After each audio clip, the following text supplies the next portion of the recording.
Con nosotros en la mañana de Mercado Visión el presidente de la Cámara Argentina de Feedlot, Juan Carlos Seiras. ¿Cómo te va, Juan? Buen día, bienvenido. Buen día, Silvio. Buen día a todos. ¿Cómo andan? La verdad que muy bien. Bueno, la inquietud tiene que ver, está vinculada con el informe que produjo la Cámara Argentina de Feedlot, muy interesante para analizar, para meternos en algunos números, en algunos datos. El primero de ellos tiene que ver con el nivel de ocupación, que sube con respecto al mes pasado. ¿Cómo lo explicamos a esto, Juan? Bueno, es todo un año raro, ¿no? O sea, brevemente. Enero, febrero, marzo, una meseta de 50%, ocupación muy baja y plana, no reaccionó el febrero-marzo como habitualmente como inicio de zafra. Después se dio un escalón, en vez de darse una curva pronunciada, una campana en el gráfico, como vemos en los históricos todos los años, simplemente hizo un salto al 60, del 50 al 60. En el medio de lo que tendría que ser esa entrada, aparecieron los nubarrones del cierre de exportación, allá por el 17-20 de mayo, y se provoca un cambio de expectativa diferente para todos, con lo cual se ameseta, digamos, abril, mayo, junio, en términos del 60. Y ahora en julio, que es cuando normalmente baja 2 puntos de lo que históricamente está en el otoño, empieza a descender, se dan estos dos a 3 puntos de suba, que nos dejan igual por debajo de cualquier línea histórica, pero hay que mencionar creo que hay dos o tres factores, pero dos factores fundamentales. El primero tiene que ver que cuando uno releva con los socios, pensá que ahí estás hablando de 800.000 cabezas de cierre, de 100 empresas de filoteras permanentes, ¿no? Te encontrás con que la seca invernal produjo un daño en todo lo que era verdeos, reservas y campo natural diferido, con lo cual claramente julio fue un mes donde por necesidades forrajeras hubo que encerrar a aquellos que estaban en un proceso de cría, ¿no? El invierno fue benévolo por el filo por falta de lluvia, pero fue perjudicial en este sentido para la obtención de forraje. Hay mucho, Después, sí, hay mucho sí, rumor dando vuelta que también ha habido una mayor presencia de vacas en los corrales como consecuencia, como vos apuntabas recién, del cierre de exportaciones 17-20 de mayo y posterior e inmediato derrumbe del precio de la vaca de conserva, manufactura, cosa que se revirtió en los últimos días, pero hace cosa de 20 días atrás el precio de la vaca estaba por el piso. ¿Hubo algo de esto? sí, hubo movimiento, todos tenemos un poquito más, o sea, la vaca no es representativa dentro del esquema de corral, más allá de un 2%, en algún momento puede llegar a un 3%.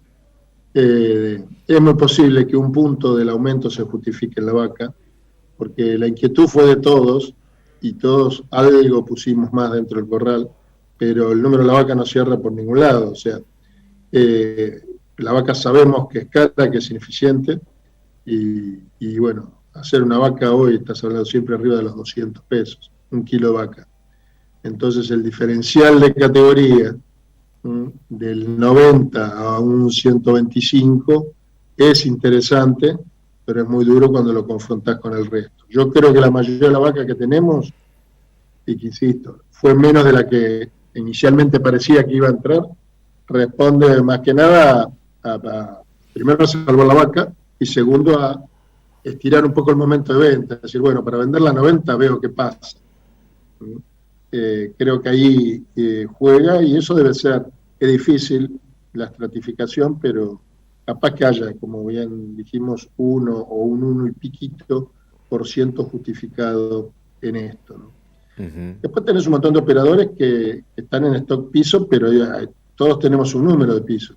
Claro. Yo lo tengo en el 60 o en el 58%, otro lo tiene en el 50%, depende de la combinación de actividades, ¿no? Y hay algunos colegas más agrícolas, más agricultores, que bueno, que no tienen problema en bajar un 30, y un matarife no quiere bajar del 80, o sea, entendamos que esto es un promedio de una combinación de todos engordadores, pero con distintas combinaciones en su facturación, en su producción. La realidad es que es poco, y es poco la expectativa en cuanto a kilos, ¿no? Porque esto tal vez sea lo más importante. Vos hablaste hace un ratito, yo me levanté escuchándolos a ustedes, y lo escuchaba Julito, esa vaquillón intermedia, que era un logro que habíamos tenido, igual que en Novillito. Y bueno, cuando ve la vaquillón intermedia, o sea, nadie, ni Mambrú, puede poner el precio martillo de esa vaquillón intermedia de estos días y pensar en reponer a los valores que estamos reponiendo y engordar a los puestos que tenemos. De O sea, todas formas, acá hay una cosa que está desarmada. Hay, hay algo que desde el punto de vista económico no tiene un sentido. de todas formas, yo entiendo perfectamente lo que decís, pero por eso más llama la atención el índice de reposición hoy, que está 1.23. Explícanos un poquito esto, ¿qué significa este 1.23 hoy en el corral? Claramente es un animal que vendo esta semana, estoy reponiendo un 25% más, un 1.23 animal por cada animal que salió, ojo, de un stock que estaba disminuido, ¿no? Porque estoy sacando al ritmo de estar al 60%, no al ritmo de estar al 75%. Entonces se refiere a mi salida, no a mi capacidad instalada, digamos. Pero lo cierto es que sí, que se repuso un poco más de lo que se vendió, que seguramente tiene que ver con este tipo de cosas. Después la liquidez de algunos que habían llegado con el novillo grande, y más allá que les tocó cerrar un ciclo, salvo Hilton y algo de 481, un ciclo negativo, de vuelta. Martillo 185 pesos, un novillo que valía 210 el 15 de mayo. Entonces, pero bueno, ya estaba hecho. Lo vendo y ¿qué hago? Y bueno, lo vendo, ¿qué hago? De alguna manera voy y repongo, ¿no? Ahora, insisto, repongo. ¿Con qué objetivo? ¿Volver a hacer un hoyo 450 o quedarme a mitad de camino? Hay algo que a la combinación para lograr, para hacer futurología, que vos sabés que a mí no me gusta, pero caemos obligadamente, la realidad nos lleva a hacerla. El informe de CREA, 1.119 productores, la mitad está evaluando volver a romper el ciclo ganadero en términos de uso del suelo y volverlo a la agricultura. Eso es gravísimo, y ahí estamos todos, ¿no? Bueno, no sé si será por esto, pero lo cierto es que, de acuerdo al informe de ustedes también, subió un poquitito el proceso de recría corral, que no es nada barato en el corral, y bajó un poquitito el proceso de recría campo. ¿Eso con qué tiene que ver, Juan? Y tiene que ver con esto, con que nadie sostiene animales arriba del pasto si no tiene expectativa, y con una expectativa, no digo que los granos estén, digamos, sean el negocio salvador, pero claramente estos valores de commodity, la verdad que cualquiera, los que no lo terminan de hacer es por el arraigo, como decimos siempre, que tenemos los que somos ganaderos a la ganadería, y que a todos nos gusta, no nos gusta desprendernos de, pero es imbatible, o sea, mostrábamos de vuelta el número, Julio mostró recién, novillito de más de 300 kilos, 185 pesos de invernada. Ponele el gasto, ponele el flete. El gasto, hablo de gastos normales, ¿no? Comisión, sí, flete y todo demás. lo habitual y un flete. Mínimo estás hablando de 5% más. Mínimo. O sea que llegas al campo o al filote en 190 y pico pesos. Ese de 300 kilos no va a requerir, ese tiene que ir a corral. Ese le faltan los 100 y pico de kilos que le dan los 80, Le pone 70, 120, 90, 130 kilos más ese animal. Claro.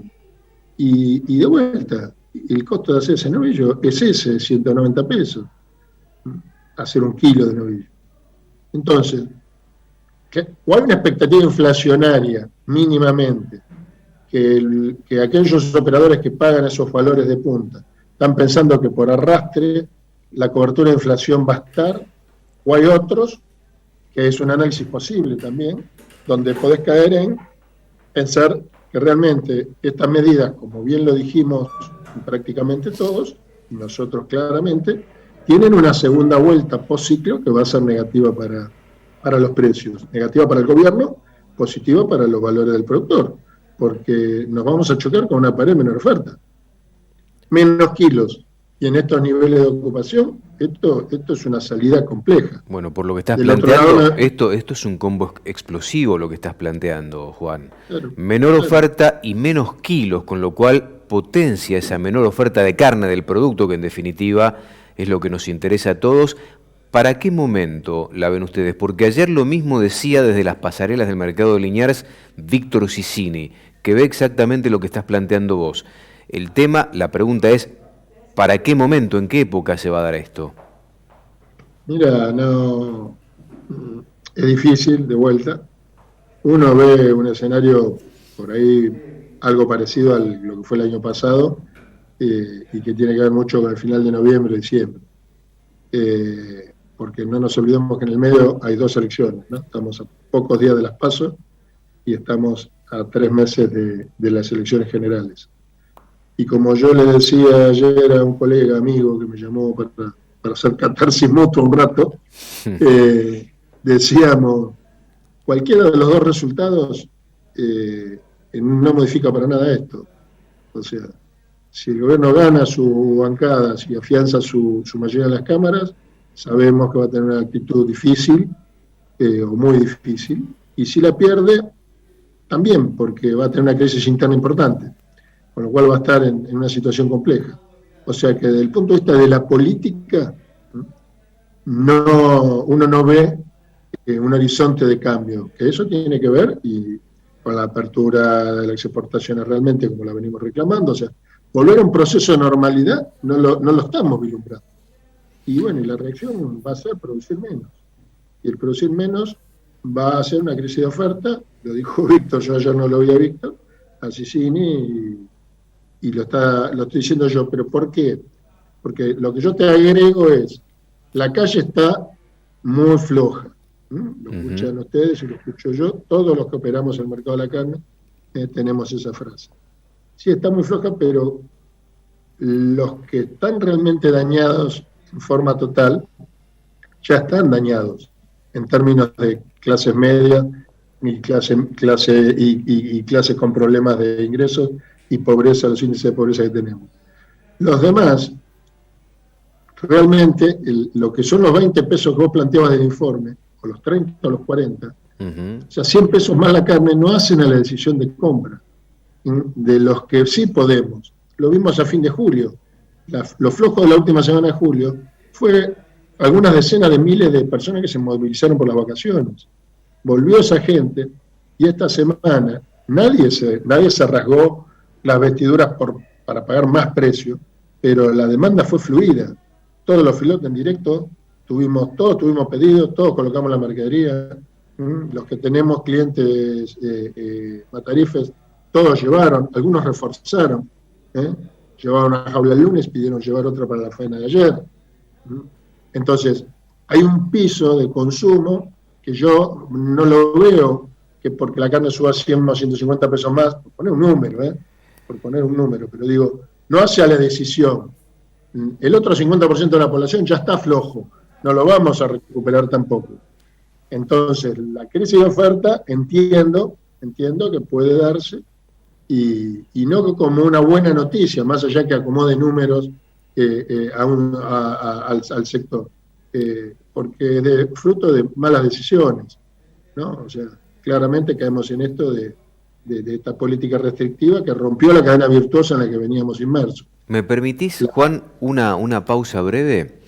Me gustaría después de la pausa hablar sobre el margen bruto que ustedes publican mensualmente, casi a diario, se va modificando el margen bruto en el feedlot, y qué significa ese número, ese margen bruto, para interpretar si el sector sigue o no perdiendo capital de trabajo, porque en definitiva la menor oferta que hay en los corrales, más allá de la evolución de 3 puntitos con respecto al mes pasado, sigue estando muy por debajo de los rangos históricos, y si eso tiene que ver justamente con pérdida de capital de trabajo para el sector.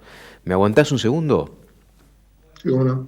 Pausa breve, estamos en un minuto porque hasta las 10 estamos haciendo Mercado Visión. Seguimos compartiendo la mañana de Mercado Visión con el presidente de la Cámara Argentina de Feedlot, Juan Carlos Eiras. Juan, la pregunta es, ¿Cuál es el margen bruto hoy en la actualidad y qué significa este margen bruto cuando entramos a decantar otras variables que tiene y que nos presenta la economía argentina?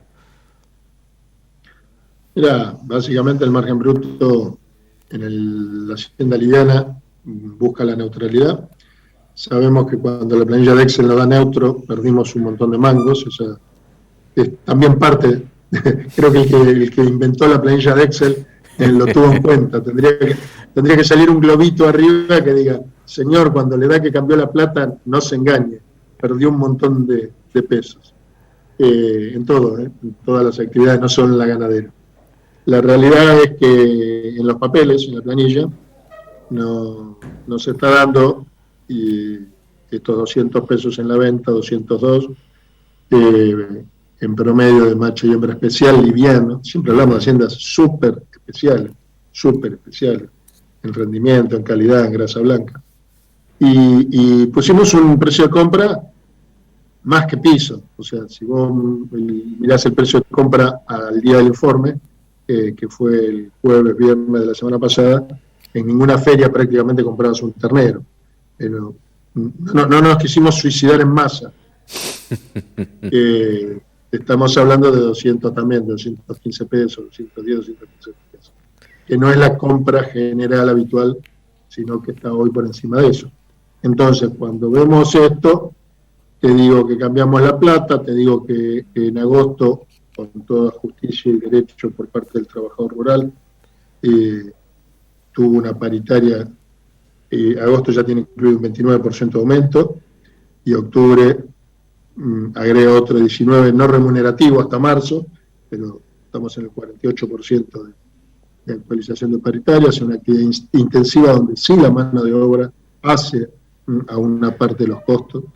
Venimos acumulando 26-27% de aumento del gasoil, todo con estos precios, ¿no? O sea, te quiero decir, se viene juntando presión. Entonces, la realidad es que en el liviano parecería un escenario de cambio de plata y perder algo, como decimos, y donde simula la misma planilla, que es la triste realidad, y te vas a hacer un novillo de 4.40 de consumo, o de 4.20 con destino a supermercado, le pones los 185 pesos de venta y te quiere matar.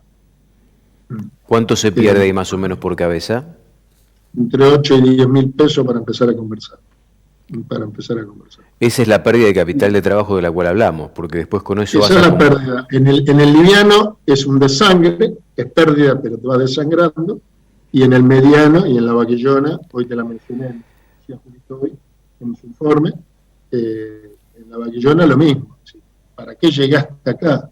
¿Por qué hice el esfuerzo? Pero vamos a redondear el contexto. Ese margen bruto que está publicado ahí y que cualquiera lo puede encontrar en la página y puede bajarse la planilla realmente para jugar, para simular, para socios y no socios, tiene un renglón que es ponerle un costo al dinero, porque en definitiva, aunque sea la tasa de Banco Nación, se la tenemos que poner. El primer versus, no estamos hablando versus soja, versus Bitcoin, no hablamos de criptomonedas, hablamos de la tasa versus pesos. Claro, versus pesos pasivo del banco oficial. Y hay que querer morir, porque cuando vos en un cuatrimestre mínimo le tenés que agregar un 2,5% mensual, te fuiste al 10%, el 10% de los 70 mil pesos que invertiste para hacer un torneo liviano, ahí te está dando claramente otros 7 mil pesos de pérdida por costo de oportunidad versus el plazo fijo del Banco Nación. No hablamos de otra cosa. Sí, la penalización financiera, si querés. Exactamente. Y ojo, porque acá vienen, es como cuando discutimos, qué sé yo, 35 años tengo de profesión, lo debimos discutir 25, cuando se hablaba de que la tierra no remuneraba porque se valorizaba, cosa que tiene un sentido. Y hay hay dos bibliotecas abiertas en cómo tomar eso. Juan, estamos hablando, esto es capital de trabajo puro, es la plata que usamos todos los días para el ciclo. Por eso la inquietud, por eso te trasladaba esa inquietud. Dos preguntas finales. Una de ellas tiene que ver con el plan ganadero que se anunció hace poquito, por lo menos el primer capítulo. No me estoy riendo de irónico, que vincula al pequeño y mediano productor con la posibilidad de acceder a créditos a tasas del 25%. ¿Marcha eso? ¿Lo está tomando el productor para comprar maíz?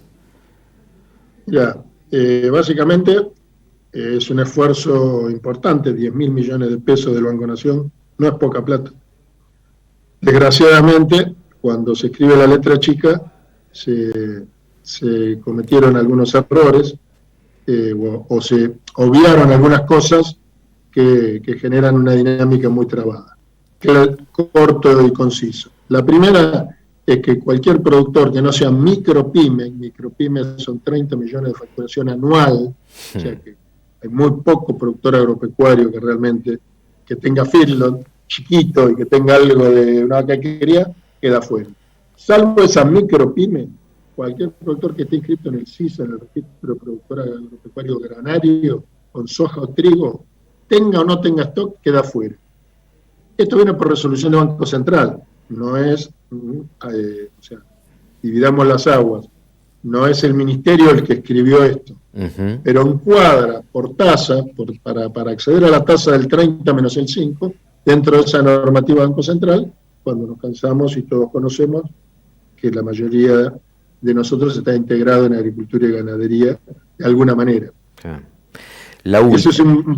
Y el segundo punto, que es muy complejo, tiene que ver con que la dinámica del negocio no sirve un crédito, no sirve como debiera servir, un crédito 4 meses. Nosotros, cuando se le reclamó como cadena, y nosotros como sector feedlotero, durante ya hace muchos meses, ya del año pasado, la necesidad de recomponer capital de trabajo para poner más kilos, que es la idea sana que tiene la línea de crédito, hablábamos por lo menos de un año con posibilidad de renovación. Claro. Acá, digamos, yo cuando los colegas me dicen, Juan, esto es electoralista, yo que quiero ser siempre neutro y equitativo, no, muchachos, esto, pero la verdad que suena feo 4 meses. La última, Juan. Consultas hay muchas, consultas hay muchas, todavía no tenemos otorgamientos plenos, hay alguna letra chica que se estaría pudiendo modificar, seguimos trabajando todos los días, pero bueno, viene con algunas dificultades. La última, ¿vos estuviste en alguna de las reuniones donde Culfas y Basterra prometieron flexibilizar exportaciones de conserva y manufactura y o faena kosher? Sí, estuve en todas, sí, estuve en todas. Estuve en todas. Nada, una pena, volvemos a no entender a la mala política, ¿no? Cuando la política va a hacer un daño, y el daño se lo hace a la gente, pues volvemos a lo mismo. El político sí se recicla, pero la realidad es que es un daño enorme. ¿Y qué intuís? Sí, porque claramente Culfas y Basterra le dijeron a ustedes porque venían con algo traían. ¿Qué intuís? ¿Que el poder en realidad no lo tienen ellos? No, claramente, debo rescatar, tanto en Culfas como en Basterra, nosotros tenemos un vínculo muy fuerte con producción también con Culfas, el grado de atención, el intercambio, el fácil acceso a los temas y a ellos. Pero bueno, claramente lo que vos decís, o sea, uno se encuentra y ve, y esto es un ejemplo más, que donde Culfas y Basterra tienen que ir a presentar al poder político, llamémosle a la Casa Rosada, y a los que tienen la decisión, ahí se choca con la política, y esto no se resuelve. Debemos llevar un mes de la reunión donde esa semana el decreto estaba legales que modificaba esta situación o flexibilizaba la situación del kosher y de las categorías inferiores de vaca, y bueno, seguimos en veremos, ¿no? Esto es mío, yo ya a esta altura y a esta distancia las paso, no veo que estos días vaya a salir nada, creo que entraron en un estatus cómodo, el índice de carne marcó que se estabilizó, no los veo modificando la situación. Gracias, como si pasa. Sí. No, gracias. El día que pasa el daño es mayor, pero bueno, no lo veo. Lo tomo yo también, Lo tomo yo también. Esa lapicera para la firma se quedó sin tinta. Claramente. Te mando un abrazo grande, Juan. Gracias como siempre, Nada, saludos a la audiencia. Gracias a ustedes. Juan Carlos Eiras, presidente de la Cámara Argentina de Feedlot. Pausa, ya estamos.